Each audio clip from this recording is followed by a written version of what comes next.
I have one of the best comics in the country. He has been, I mean, he was a finalist, came in second to the dogs on America's Got Talent. He has been invited back so many times. He's my friend, and I am so proud of him. Please welcome Tom Cotter to Hang Out with Langan. Oh, Tom, thanks for being here. Please, I have nowhere else to be. Come on, we're under lockdown. But thank you for your patience, because we, this Zoom and the .com likes to have issues. So, Yeah. We play around with it. We see how it all goes. Yeah, it's a crazy time, isn't it, for all of us? Bizarre. No one would have expected this. No one planned on it. I certainly didn't. And it's a financial kick in the groin, but we will rise like the phoenix from the ashes when this is all over. And you have 2 kids going to college. Yes. Next year. Well, they're juniors now. They're finishing up their junior year at home. And then next year, God knows if they'll go back to school, because that'll be a petri dish. But they will finish out their senior year of high school next year and then off to college. And now, we had set aside some money, some 529 plans for college. So their first couple of years are okay. But after that, who knows? And now it looks like we're going to have to take out loans that we didn't know we were going to take out. And I don't want to have a pity party, but it's an inopportune time, but it is for everybody. Well, you know what it is too. How do they feel about state schools? Not good, because we're in New York, so they don't like the SUNY system. They visited a couple. We did get a couple of colleges visited before this outbreak, thank God. So they visited Quinnipiac, they visited WPI. One of them wants to be an engineer badly. And What's then the WPI? What's WPI? Worcester Polytechnic Institute. It's up in Worcester, Massachusetts. All so there's that, but one of them wants to go to University of Texas, which is, $40,000 for out of state. And I have 2 of them going the same year. So it's going to be, it's going to be, it'll be interesting. But we're alive and we don't have COVID so far. So who am I to bitch? We're shook, but we're still alive. That's what I had a little girl. I'm shook, but I'm still alive. I have my goddaughter. 2 of my nieces are seniors in high school this year. High school. I feel bad for them. No prom, no, all that stuff. You have to get your diploma in the mail. I mean, how bad is that? And if you're an athlete, you've been waiting your whole life for your senior year to do, amazing things and to go out on top. And now you can't. Your season's canceled. And this is just so cruel. It is cruel. It is cruel. But on the other hand, you know what? You're right. They don't have, they're not sick. Huge fan, Matt Polk. I grew up with him. He's like, Tom, I'm a huge fan. So, of course you are. Matthew, you have impeccable taste. Of course. So let me ask you this, Tom. I mean, getting on America's Got Talent, you tell me what that was like for you. Well, it was, for years, everyone kept saying to me, because I was on season 7, but for the first 6 years, people kept saying, you got to go for this. It was like, the replacement for Last Comic Standing. And they kept saying, your act is perfect for this because they only give you 90 seconds and you're kind of a rapid fire guy and you got to do it. And I kept saying I wouldn't do it because Pierce Morgan was a judge at the time and he hated American comics, and he wouldn't just not advance their career. He would set it back by eviscerating them in front of 40 million viewers. And so I said, I'm not doing it. And for 7 years, I said, I'm not doing it. And then I got a call from Michael Jury at the Friars Club because they had them there. New York was the last place they were looking at entertainers of any field, jugglers, magicians, singers, etc. And they came to the Friars Club for lunch, and they were bitching at the table about how few comics they had. They said, here we are in the Friars Club, and it's a mecca to comics, and every year we have a bad pool of comics, they were saying. And so Michael Jury overheard them and said, well, I can send you some friars. And so that day, Stephen Scott went down, the Adams, the Stone brothers went down, I went down, a few others of us went down, and that was our first foray into the whole thing. And then it was kind of off to the races, and it was a blessing because at my point in this career, I'm certainly not new at this. I've been at it, as you know, for over 30 years. And so you've been doing 30 years? Yeah. 89 was really my first time. So it was just a blessing. I hate that people overuse the term blessing, but it really was a blessing for that to happen at that point, because had that not happened, we probably wouldn't be in this house now, because that was even before COVID, because I'm married a comedian who needs health insurance. And so Who'll be with me on Thursday, by the way. oh yeah. And she's spectacular and people should tune in. Carrie Louise. She's Yeah. fantastic. I love her. With Karen Bergreen, you're going to have Karen Bergreen also? Karen Bergreen, Veronica Mosey, Carrie Louise, Great. 3 talented comics talking about being trapped alive and how you don't kill a kid. That's How perfect. not to kill a kid. Well, I'm tuning in if nobody else is. I'll tune in if nobody else will, because a lot of people will. That's so hurtful. Yeah, we have a little problem with Facebook Live, but you know what? We got a lot of people going here, and I'm grateful for that. And we're going to post it, of course, on Facebook as soon as we're done with this. We'll just turn it right around. Tom Cotter. So when you performed on America's Got Talent, who were the judges at that time? It was the last year of last year of Sharon Osbourne. I wish it was Sharon Stone. Howie Mandel, who's still there. And it was the first year of Howard Stern. Howard lasted 3 years and then he bailed, and now Simon is in his seat. And now it's 4 judges. So you didn't have Piers Morgan, which is the one you didn't want. I did not have Piers Morgan. I didn't want Simon either, though. British judges don't get American comics. And I went back for Champions last year, and Simon was the one judge who didn't like my act, whereas the other 3 were very nice and positive. He was a dick. And so much so that someone sent me, here it is, someone sent me a dartboard with Simon's face on it because he was a dick to me. So, yeah, I had T-shirts made up that said Simon sucks because he was just a douche. Well, what about, I watched you, of course, all the comedy, the whole America did, but hey, we're Facebook Live, woo, woo. All right, so Howard seemed to really enjoy you, as did Howie. They were just seemed really to enjoy you. I mean, they were great. I was very lucky to have those 3 judges, because Sharon Osbourne is the wife of the Prince of Darkness. She gets comedy. Obviously Howie is a comic. He gets it. And Howard Stern is basically a comedian. And Howard said, before I leave the show, I want a comedian or a rock band to win the show. And unfortunately, after 3 years, he never saw that, but he at least advanced my cause, and I'm forever indebted to him for that. Well, people should know Tom Cotter, the first comic to ever go to the finals of America's Got Talent, and you came in second, which is pretty freaking great. But when you come in second to a dog act, Mo, you feel like number 2. And I really did feel like number 2. Hello, everybody. Yeah, I was the top human finisher, I tell everybody. Do you think that I think the fact that you went behind the dogs, I think that kind of buzz, do you think it helped you? Because you really stood out because you're so much better than dogs, but everybody loves dogs better than human beings. We know that. Well, W.C. Fields famously said, never try to follow a kid act or a pet act. And he was absolutely right. There's no way. I love dogs. My dog is in here somewhere. So yeah, we love dogs. I know you're a dog lover. Who doesn't love dogs? So, I harbor no ill will towards the Olate dogs. They're a great act. And if people have a chance to see them in their town, you'll never see anything like it. It's unbelievable. It's 20 minutes of just mayhem, of 23 dogs doing backflips and riding each other. And they're just adorable, and it's a lot of fun. Riding each other, horny dogs. Oh, that too. Yeah. But I think it helped you because it became such a punchline and such a sense of fun. Like people like, oh, you lost to the dogs. I think that gave you, I don't know. I just think people got a kick out of that and gave you even more attention. So what was your life? I think people need to know. People, when I'm doing these shows, we're in this business, so we know the ups, the downs, the hurdles. People see you, Tom Cotter, on America's Got Talent. They invited you back as a guest, right? They invited you back a number of times, didn't they?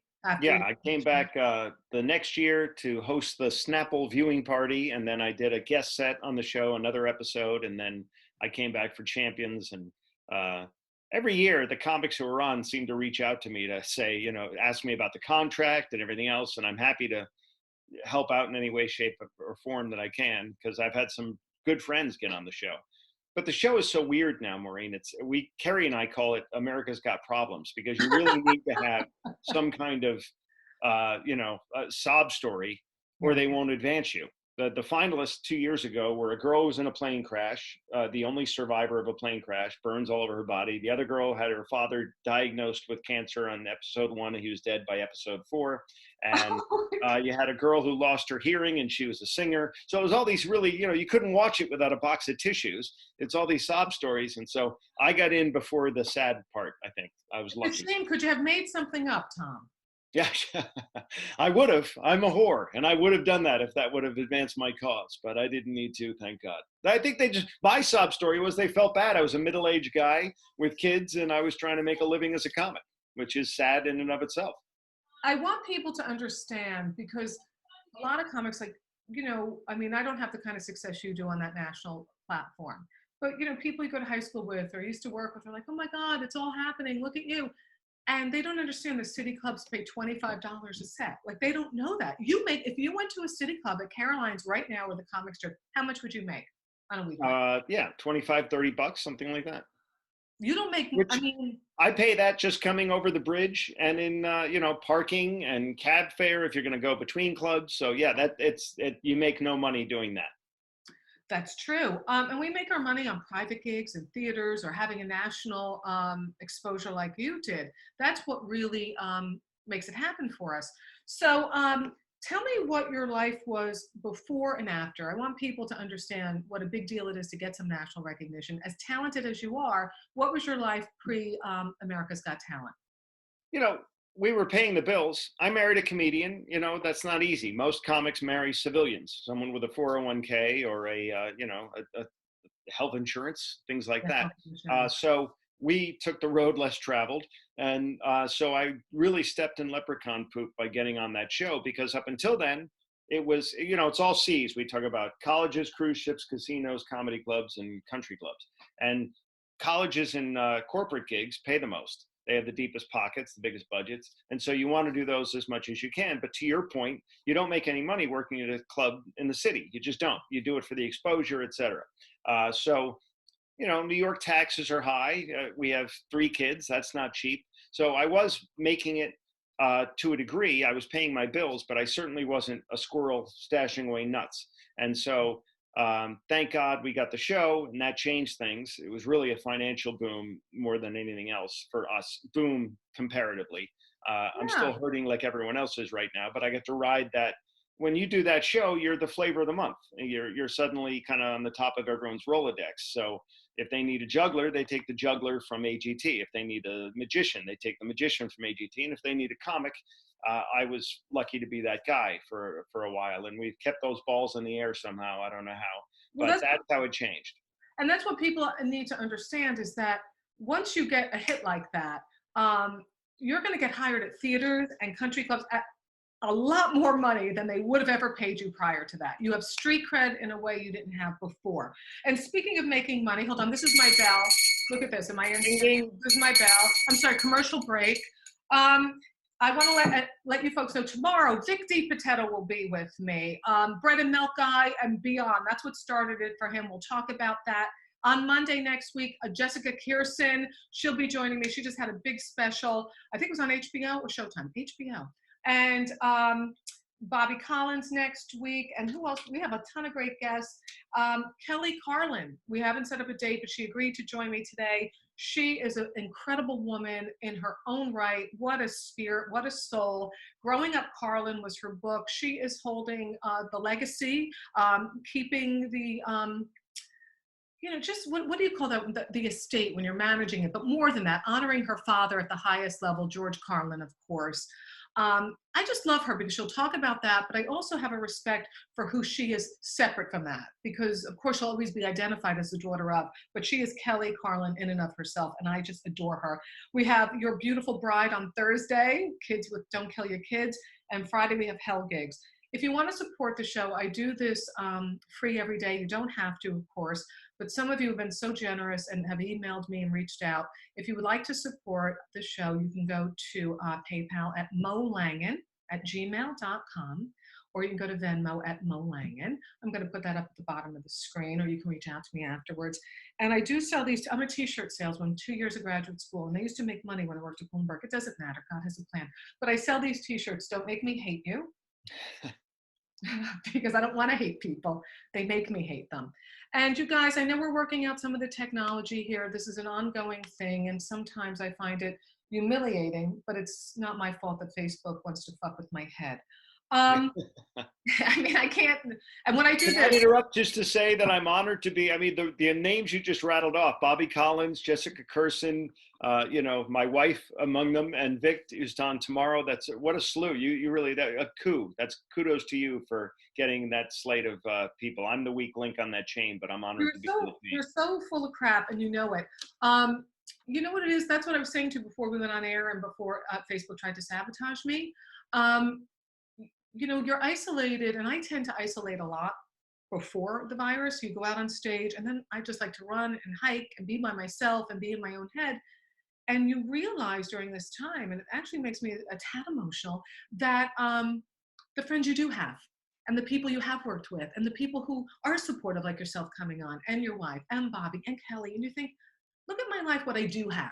You know, sometimes, and I'm like, I'm not going to isolate so much anymore, you know? I'm going to go for that glass of wine. Well, I do like my wine, but usually alone. But, you know, it's anyway. So I want people to know, you know, everybody says this, but how did you get into comedy? Oh, before I ask you that, what was the gig? Did you get offered a gig that you turned down, like or that you didn't get, your biggest disappointment? A lot. Well, you know, for years, I'm from Boston. I started in Boston, and for years they had a thing called Comics Coming Home, and that's a big event that Dennis Leary runs every year with Cam Neely, who's a big Boston Bruins hockey stud up there. So it's a big event, and it's held at the Boston University Arena. They call the Aganis Arena, so it's 10,000 people, and it's a big charity event. And for years, I got dissed on that, and I finally got to do it, but it took years and years and years of, you know, why not me? Why not me? Which we always get. You know, I do that every day. But that was the one that I really wanted, and I finally got to do it once, and I'd love to do it again. And what's it called? It's called Comics Come Home. It's all the Boston comics coming home to Boston to do this big charity event. So Billy Burr's done it a bunch of times. Dane Cook, Louis C.K. It's all the Boston, you know, all those guys. Dennis Leary and Stephen Wright, and you know, all those guys. What a group! I opened for Stephen Wright in Morristown, New Jersey. One of my favorites. I cannot tell you how gracious he was. You know, he's Stephen Wright. It's like I'm opening up, but I grew up in that area, so there were people, of course, coming to see him, but who knew me because I grew up there, but they were coming there to see him. So you set it up, you open it up, I'm intense, I'm a ranter, I get all my anger out on the stage, which is legitimate, even if Eddie Brill, the Booker for Letterman, said, you're so sweet, I don't believe that anger, which made me really fucking pissed off. But anyway, no, it did. That's my boxing ring. Don't tell me that's not real anger. That's where I put it so that I'm a decent person off stage and I don't wipe out a village. Anyway, pardon me, allergies. So when I was there, I open up and I have to get the train back to New York City. And now Steven's up, so I can only stay for about 20 minutes of his set, half hour. His manager runs after me and says he wants to know how much he appreciated what you did opening for him, and he thinks you're really funny. Who does that? I know. What headliner has his manager chase you down to give you a compliment so that you leave feeling better about yourself? You hear those stories all the time. They hired he and Ron White for the Nantucket Comedy Festival a couple of years ago, and they called it White and Right. And all the comics said, you know, Ron White was justifiably a diva, because he is, you know, he wanted a private plane and everything else. And really? Stephen Wright came over on the ferry, just kind of lumbered up to the gig and said, hey, what can I do? How can I help? And everybody said he was just such a sweetheart off stage. He was the nicest guy to everybody, even though he's an introvert. He has not forgotten his roots and where he came from. And he's just such a mensch, above and beyond how talented he is. God, he's funny. He is funny. But let me ask you this. I don't know, you're such a gentleman, you probably won't say. Who's the biggest dick or dictress you ever worked with? I'll say it. Anthony Clark is, you know, he was on Yes Dear and everything. He betrayed so many of us Boston guys because he kept saying to people the whole time, I'm going to, you know, ride my coattails. When I make it, you're going to make it. And not only didn't he help the guys, he said he would, you know, help.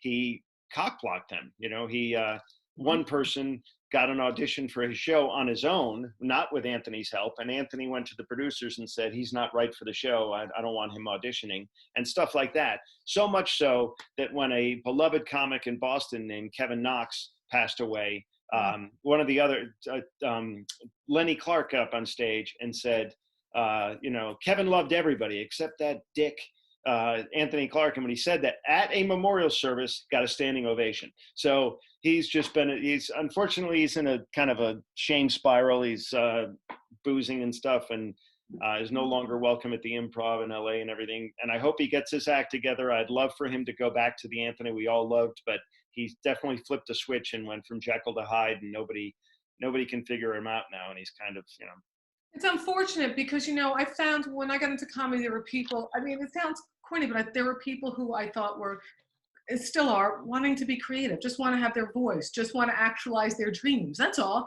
And there are those who covet so much, just covet what other people have. And that's not yours to have. You may want to emulate their success. You may say, how do I get there? Do you have any advice for me? That's very different than wanting to undermine somebody or bad mouthing them.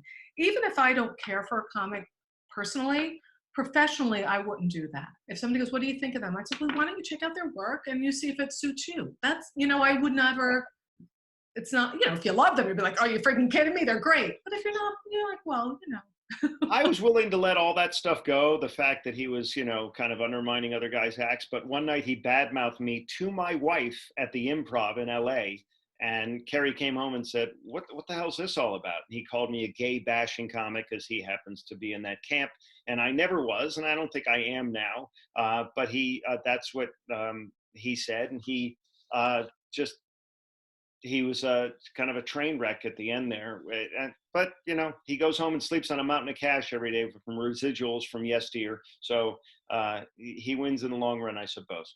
well, people, a lot of people have their issues and you hope they get over it or not. I mean, what can you do, right? People have Yeah, their I liked the guy originally before, he kind of went into this weird funk, but it just didn't work out. All the other guys from Boston have tried to help people out. Rogan has been good to people. Billy Burr, as I said before, Louis C.K. have tried to help those Boston guys out, whereas Anthony has taken a completely different path and not wanted to help anybody out.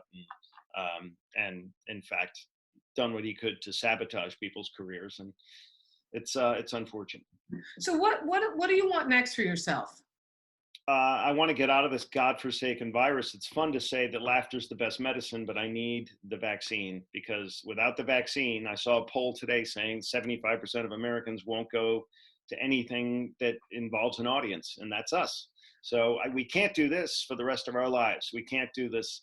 It's not the same as live interaction, people, nestled into a comedy club on top of each other, all howling, with laughter that's contagious. And so I want those old days back. I want to do this until I die. I want to be George Burns, who was booked when he was 100. So I never want to retire, but this little respite we're in right now is killing me. It's a nightmare. Okay, Matt says, I would pay to see you. Well, you're seeing him now. What the hell are you talking about? Mo Langan, Gmail, PayPal, Take your buddy. money. Commercial break. It's insane. I'm a t-shirt saleswoman. Don't make me hate you. That's the t-shirt on my website, maureenlangan.com, and the PayPal, molangan@gmail, Venmo @gmail. Tomorrow, Vic DiPotato. Thursday, Tom's wife, Carrie Louise, was just recently on Showtime. She killed it. So proud of her. One of our gals, we all started together. Karen Bergreen, brilliant, and Veronica Mosey. Veronica Mosey, her parodies kill me. And tomorrow, Vic DiPotato. Monday, Jessica Kirson. Tuesday, Bobby Collins. And you mentioned Kelly Carlin earlier. And Kelly Carlin, this is the National Comedy Center. She donated all of her father's archives to the National Comedy Center. Kudos to her, because that's what got the ball rolling. They needed a big name. Instead of the stuff going to the Smithsonian, they needed it to go to the National Comedy Center, which was brand new at the time. And she was the first one. And once she did that, everybody else said, well, then I'll send all our stuff. So we had the Lucy Arnaz stuff all there already. And then the Carlin stuff, he has his own little room at the National Comedy Center. And then it was like she was the Pied Piper, and everybody else started sending their stuff. And now it's an amazing museum and people should go. Well, yes, they should go. And she's agreed to come on the show. We haven't set a date yet, but we will. I think it'll be the week after next, because she's doing a retreat. She's very, spiritual and there's a lot of sweetheart. Work. Yeah, she does a lot of good work for a lot of people. I did interview her father twice when I was How It cool is that? was really cool. I Wow. I interviewed my two. Well, there's many favorite interviews I've done, but I interviewed him twice. He could not have been like more engaged in what you had to say and connected and wanted to. I mean, just the best. And John Cleese was really cool. Yeah, well, From Eddie this was back in your radio days, right? Bloomberg television and radio days. I made Oh, money wow. once upon a time. But the one for Garbage Man, I actually bought an apartment. But that was that was then. This is now. But I'm with you, so that's cool. Um, Have you yeah, walked a mile in someone else's shoes? you can't do that now. Can't do it now. Bowling in Georgia. That's the only way you can do it. You got to go bowling in Georgia. I do a line in my act. I've been doing it forever because I think it just encapsulates, my point of view. But people always say, because I do judge people, it gives me hours of pleasure and I'm never going to stop. But people will say, Maureen, you should never judge another person until you've walked a mile in their shoes. And I say, I'm the daughter of a New York City garbage man. I have walked in other people's shoes. So Tom, before I let you go, I just want people to know, like, where did you grow up and how you started in comedy? I think you were the youngest in a big family, I think. I was, Ah, which is rare in the Irish world, as you know. I was the youngest of six, eight if you count the two miscarriages. Sorry to bring that up, but it's a reality. And you needed attention. So I needed attention. And so I was the class clown and I acted out. And when I got done with college, I said to my dad, I will go to grad school eventually, but I want to get this comedy thing out of my system. And that was 30 years ago. And it's not out of my system. There's no vaccine for that either, apparently. And I will do this until I'm dead. So that's how I got started. I started in Providence, Rhode Island, where I grew up and, well, allegedly grew up. But Al Ducharme is also from Providence, as you know. We love Al Ducharme, and he's married to Bernadette Pauly. Really great comics. I got to get them on the show too. We love them. Yeah, they're the second best comedy couple in the world, I think. The second you in your life, of course. Well, or Vic and Bonnie. What's his name? Rich Voss and Bonnie. Rich Voss and Bonnie. So that's what I did. I got into it kind of just to try it, and I, went on stage, did 10 jokes. 2 of them worked, 8 of them crashed and burned, but those 2 were enough. And then I came back a few months later and tried it again and took a beating again and just kept doing it like you until we got, to where we are now. Well, to where you are now, I aspire. But Please. So, but you did bomb. People have to know you bombed. To get this good, you have to bomb. I bomb to this day. I bomb. If I were on stage, you got to bomb. Bombing. When's the last time you bombed? When's the last time you bombed? Let's see. I thought I did pretty well, and then afterwards, I got a note from the corporate person that hired me that I had pissed somebody off, and that wasn't really a bomb, but it was a bombshell. I was like, really? I thought that was a good show, and I was blindsided by their review. Where did you do this? Where was the This gig? was in the fall. It was a corporate gig I did outside of Phoenix at a spa, one of those places, and it was just a corporate retreat for these people. And they gave me the guidelines. We had the conference call beforehand. I said, if this was a movie, what would you want it rated? They said PG-13. I promised them in the thing. I said no F-bombs. I said, can I say the shit twice? Because I do the Shih Tzu joke and I do the other. And they said yes, and I did my act. And later on, the woman said that I had ruffled someone's feathers somehow. And I don't know how I did that, but that's kind of where we are now. So that wasn't a bomb, but it was disappointing because you don't want to hear any kind of negative feedback when you do a show. You just don't. Especially when you take the time to care about what are your guidelines, what do you need within that. I met those guidelines. I did not slip in an F-bomb. I did not stray from what they had asked. I got there early. I don't show up drunk. I do the dog and pony show. I do the little, dancing monkey thing afterwards where you take pictures with people. I did all that stuff. And then I got a note afterwards from one of the person who hired me's underlings saying that I had pissed somebody off. And I'm like, I don't know. No, you're always going to piss one person off. That's the whole thing. I've been in a restroom after I've killed, and I've heard women in the back going, I thought she was terribly vulgar. And I'm not vulgar. Like, I don't know what you're talking about. My stuff, I talk about semicolons. What the hell are you talking about, you piece of shit? Now I'm vulgar, sorry. But I did my solo show, Daughter of a Garbage Man, which is very funny but very emotional. It's a solo show. And I did it in Florida. We love Florida. We do. Well, hit or miss Florida audiences, for me anyway. Sometimes they're asleep. Sometimes they just need a new place to nap. There's a reason they call it Century Village. But I did my solo show, and I said to the fellow who booked me, he said, please promote it as a true solo show, like a theater piece, not stand-up comedy. Well, there I am jumping out of a garbage can, daughter of a garbage man. It looks like I'm a circus clown. And there are people sleeping because they're old, very, very old. Yeah.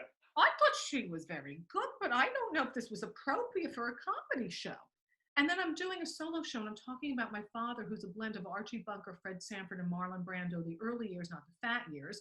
I did that in San Francisco. Some woman comes up to me. She's like, about my age. She goes, I don't like that you, I said, my father was like Marlon Brando, the early years, not the fat years. He's a man who still calls people colored in a good way. Like, I have my colored friend. I'm like, Dad, you don't call people that anymore. Oh, well, I said something wrong. But she comes up to me. She goes, I really don't like, this is a character. This is not me who's saying this. I'm telling somebody. So she goes, I don't like that you use the word fat. I go, what? She goes, well, I used to have eating issues. I go, well, who didn't? And then she's like, and my therapist said I should confront things that upset me. I go, and you're picking me? You're picking me your whole life. You've been puking and eating, and it's my fault all of a sudden because I just used, this is what we deal with when we're out in this crazy road, right? And more now than ever. I think we're so more PC. The pendulum has swung so hard that way now that you can't, I mean, people show up at your shows waiting for you to utter that syllable that's going to send them into a tizzy. And then they go on social media and eviscerate you. And then people weren't at the show jump in, and it gets ugly. I've had friends get just completely abused who I think are cleaner than me, at a show for saying something. And Seinfeld famously said he'll never work at a college again for that reason. So yeah, even before COVID, we had that to deal with, the pendulum swinging so far to the PC side. And now we've got this. So it's never an easy road to hoe. Can I just go back to what you just said there? You were in the bathroom after a show. I used to go into the bathroom after a show and hide in the stall so I could hear what people would say about me. I was very insecure, but I used to do that on purpose. Well, because it's kind of fun to hear like what their take is. Yeah, without no filter, hearing, and especially in a men's bathroom because they had their junk in their hand. And so, they're talking about, he was okay, Oh my God, so funny. Listen, how do people follow you, Tom Cotter? At Tom Cotter Comic is my Twitter and Instagram, and I'm tomcotter.com is my website. And my book is available on Your show. Amazon. It's Tom Cotter, Bad Dad. My wife has a book called Mean Mommy, and they make a great companion piece. They're not for the easily offended, so if you're a devout Muslim or a born-again Christian, put the book down, back away slowly, but it'll be funny. Okay, again, the names of the books are? Carrie's is Mean Mommy, and mine is Bad Dad. So our children will be in therapy. And I will post this, you guys, on my group page, Hanging with Langan, and I will post the name of the book also on the books on my timeline, Maureen Langan. Thank you for spending time with me today. Sure, absolutely. And buy a T-shirt, everybody. Don't make me hate you. Oh, yeah. Let me promote. Hold on. Commercial. I don't know how to get it into screen. Okay, here we go. Don't Make Me Hate You on MaureenLangan.com. And you can support the show at PayPal, molangan@gmail.com, and Venmo at Gmail. And if you do that, you are supporting the arts, which is important. So thank you. And I put the wrong Venmo. It's at Mo Langan. There's something wrong with me, you guys. Don't worry about it. I'm going to rename it now just because in case people are like, please, Maureen, we really need to support you. There's Toilet paper. I have toilet paper. Do you have toilet paper? I have the same one, and I have a piñata. So I'm waiting. You know what? I'm trying not to get too much into politics on this show. Me either. No, I don't hate the guy like a lot of people do, but I like the toilet paper. You don't hate him? All right, I can't. I'm glad you didn't bring that up till now. I don't know what to do. No, I don't love him, certainly, but I'm not going to, we're in a state of emergency, so I'm not going to. I'm with you. That's why I'm not talking about it right now. Yeah. You're not going to shit on him yet. The toilet paper. Yes. Tom, I'll see your bride on Thursday. Carrie Louise will be here. Tom's wife, a great comic, was just on Showtime. Vic DiPotato tomorrow. Karen Bergery and Veronica Mosey also on Thursday. We have Jessica Kirsten on Monday, Bobby Collins on Tuesday, and Kelly Carlin. She's on the list soon. We're going to set up a date. All right, you take care, and all the best to you and your family. All right, Tom? Thanks, everybody. Thank you, Mo. See you. Bye. Bye.